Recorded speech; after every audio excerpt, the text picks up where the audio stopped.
ശബരിമലയിലെ സ്വർണ്ണപ്പാളി വിവാദത്തിനെ കുറിച്ചൊരു പാട്ടിറങ്ങിയല്ലോ ഈ ഇലക്ഷൻ സമയത്ത്. അപ്പോൾ ആ പാട്ട് എഴുതിയ ആള്, കമ്പോസ് ചെയ്ത ആള്, പാടിയ ആള്, അത് റിലീസ് ചെയ്ത സോഷ്യൽ മീഡിയ പ്ലാറ്റ്ഫോമാണെന്ന് എനിക്ക് തോന്നുന്നു, എന്തോ ഒരു മീഡിയ ഈ 4 പേരുടെ പേരിൽ അവരെ പ്രതിയായിക്കൊണ്ട് ഒരു കേസ് രജിസ്റ്റർ ചെയ്തിട്ടുണ്ട്. അതിൻ്റെ ന്യൂസ് ഒന്ന് കണ്ടിട്ട് വരാവേ. അഭിലാഷ്, ഈ ഇപ്പോൾ വിവാദത്തിലായ പാരഡി ഗാനവുമായി ബന്ധപ്പെട്ട് പോലീസ് കേസ് രജിസ്റ്റർ ചെയ്തിട്ടുണ്ട്. തിരുവനന്തപുരം സിറ്റി സൈബർ പോലീസാണ് കേസ് എടുത്തിരിക്കുന്നത്. BNS 299 353 1C, അതായത് മതവികാരം വ്രണപ്പെടുത്തിയതിനാണ് കേസ് എടുത്തിരിക്കുന്നത്. ഈ കേസ്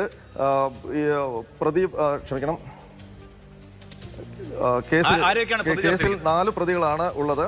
അതിൽ ഒന്നാം പ്രതി കുഞ്ഞുപിള്ള എന്നാണ് FIR എഴുതിയിരിക്കുന്നത്. അത് മിക്കവാറും കുഞ്ഞബ്ദുള്ള ആയിരിക്കും ഉദ്ദേശിച്ചിരിക്കുന്നത്.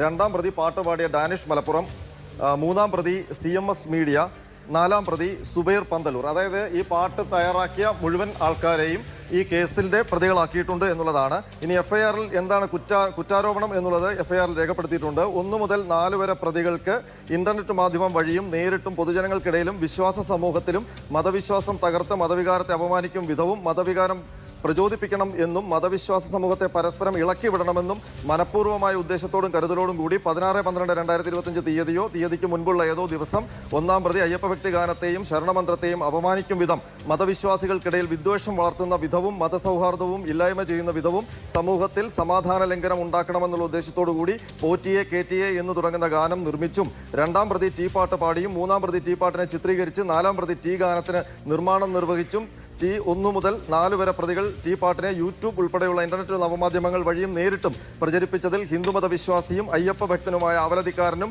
മറ്റു ഭക്തർക്കും മതവിശ്വാസത്തെ ദോഷകരമായി ബാധിച്ചതിൽ പ്രതി മേൽ വകുപ്പുകൾ പ്രകാരമുള്ള കുറ്റം ചെയ്തിരിക്കുന്നു എന്നുള്ളതാണ്. ഏതായാലും വലിയ വിവാദം സൃഷ്ടിച്ച ആ പാരഡി ഗാനത്തിൽ അതിന്റെ പിന്നണിയിൽ പ്രവർത്തിച്ച എല്ലാവരെയും പ്രതികളാക്കിക്കൊണ്ട് പോലീസ് കേസ് രജിസ്റ്റർ ചെയ്തിരിക്കുന്നു.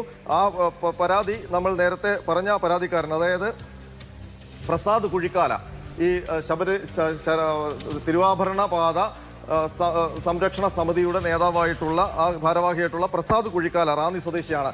അയാൾ നൽകിയ ഈ പരാതിയിലാണ് ഇപ്പോൾ FIR രജിസ്റ്റർ ചെയ്തിരിക്കുന്നത്. മാതൃഭൂമി ന്യൂസാണ് FIR-ന്റെ വിശദാംശങ്ങൾ പുറത്തുവിട്ട് FIR-ന്റെ പകർപ്പ് നമുക്ക് ലഭിച്ചിട്ടുണ്ട്. തിരുവനന്തപുരം സിറ്റി സൈബർ പോലീസാണ് ഈ കേസ് രജിസ്റ്റർ ചെയ്തിരിക്കുന്നത്.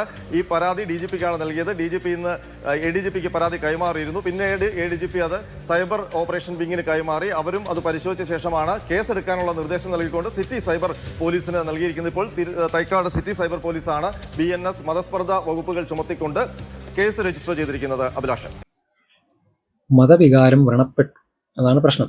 അപ്പം ഈ മതങ്ങളുടെ പ്രശ്നം ഇതാണ്, എന്തെങ്കിലും പറഞ്ഞു കഴിഞ്ഞാൽ അന്നേരം വ്രണപ്പെടും. മതങ്ങളെ വിട്ടേക്കാം, നമുക്ക് വേറൊരു പാട്ട് കേട്ടിട്ട് വരാം. താനാളൂർ പഞ്ചായത്തിലെ CPM ആഹ്ലാദ പ്രകടനത്തിനിടെയാണ് ഈ പാരഡി ഗാനം.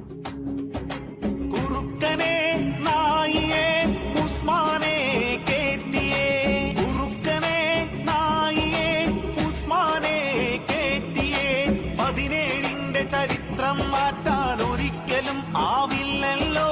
പൈസ കൊടുത്തത് ആരപ്പാ? KMCC ആണപ്പാ.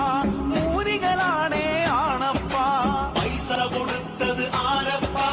KMCC ആണപ്പാ. മൂരികളാണേ ആണപ്പാ. KMCC ആണപ്പാ. ഉറുക്കനെ നായിയെ ഉസ്മാനെ കേറ്റിയെ.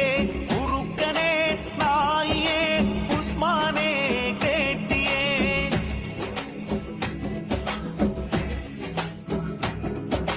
17-ന്റെ മാറ്റങ്ങൾ ഊരികളൊക്കെ അറിഞ്ഞിട്ടും എന്തേ കുറുക്കാ നീ മാത്രം അറിഞ്ഞതില്ല ഈ മാറ്റം. ഓക്കെ, അപ്പോ പോറ്റിയെ കേറ്റിയെ എന്ന് തുടങ്ങുന്ന ഗാനത്തിനെതിരെ വലിയ വായിൽ പ്രതിഷേധങ്ങളും വിമർശനങ്ങളും ഒക്കെ ഉയർത്തുന്ന CPM-ന്റെ ഒരു പാരഡി ഗാനമാണ്. അതേ പാട്ടിന്റെ തന്നെ പാരഡി ഗാനമാണ്. മഹേഷ് കുമാർ ഉണ്ട്. മഹേഷ്, ഇപ്പൊ വിവാദമായിരിക്കുന്ന പോറ്റിയെ കേറ്റിയെ എന്ന പാട്ട് പോലെയല്ല, അതിനേക്കാൾ അപ്പുറത്തേക്ക് ആക്ഷേപകരമായ അപഹസിക്കുന്ന പദപ്രയോഗങ്ങൾ അടക്കമുള്ള ഒരു പാട്ടാണിത്. അപ്പോൾ ഈ പാട്ട് ഏത് സമയത്താണ് അവിടെ വലിയ രീതിയിൽ അവതരിപ്പിക്കപ്പെട്ടിരുന്നത്? എന്താണ് ഇതുമായി ബന്ധപ്പെട്ട് അവിടുത്തെ ആളുകളൊക്കെ പറയുന്നത്?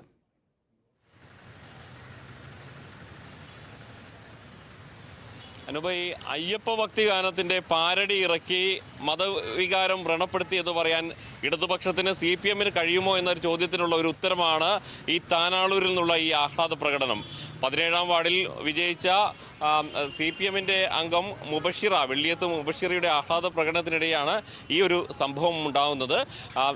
ഈ ആഹ്ലാദ പ്രകടനത്തിനിടയിൽ ഇത് നേരത്തെ റെക്കോർഡ് ചെയ്ത വിജയാഹ്ലാദ പ്രകടനത്തിലാണ് ഈ വാക്കുകൾ, ഏറ്റവും മോശപ്പെട്ട വാക്കുകളാണ് അതിൽ ഉപയോഗിച്ചിരിക്കുന്നത്. ഒപ്പം മുസ്ലിം ലീഗിനെ വളരെ മോശമായിട്ട് പറയുന്നു, ചിത്രീകരിക്കുന്ന വാക്കുകൾ അതിലുണ്ട്.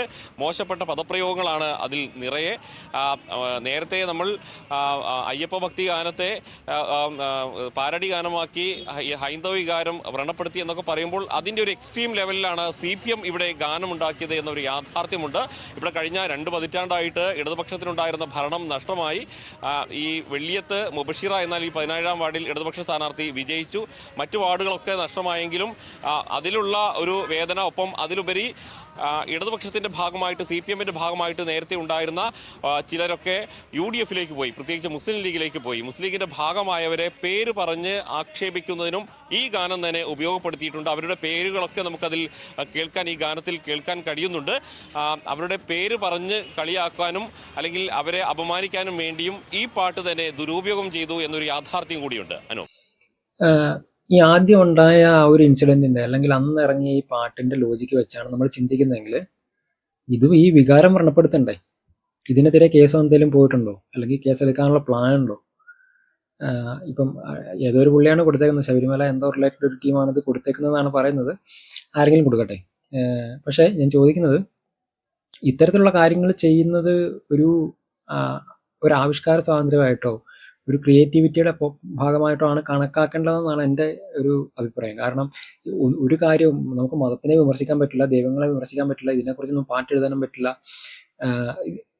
ഒരക്ഷരം പോലും മിണ്ടാൻ പറ്റില്ല. എന്തെങ്കിലും പറഞ്ഞാൽ അന്നേരം വ്രണപ്പെടുക എന്നുള്ളത് എന്തോ ഒരു വല്ലാത്തൊരു പ്രശ്നമാണ്. വിമർശിച്ചാൽ വ്രണപ്പെടുന്ന എന്തോ ഒരു പ്രശ്നമാണ് മതങ്ങൾക്കും ദൈവങ്ങൾക്കും ഉള്ളതെന്നാണ് എനിക്ക് തോന്നിയിട്ടുള്ളത്. അപ്പം ഇത്തരത്തിലുള്ള കാര്യങ്ങൾ സമൂഹത്തിൽ മാറ്റി നിർത്തണം എന്നാണ്. അതായത് ഒരാൾക്ക് ഒരു കവിതയോ ഒരു പാട്ടോ ഒരു കഥയോ എഴുതാനുള്ള ഒരു സ്വാതന്ത്ര്യം വേണം എന്നാണ് എൻ്റെ ഒരു അഭിപ്രായം ഇതിനകത്ത്.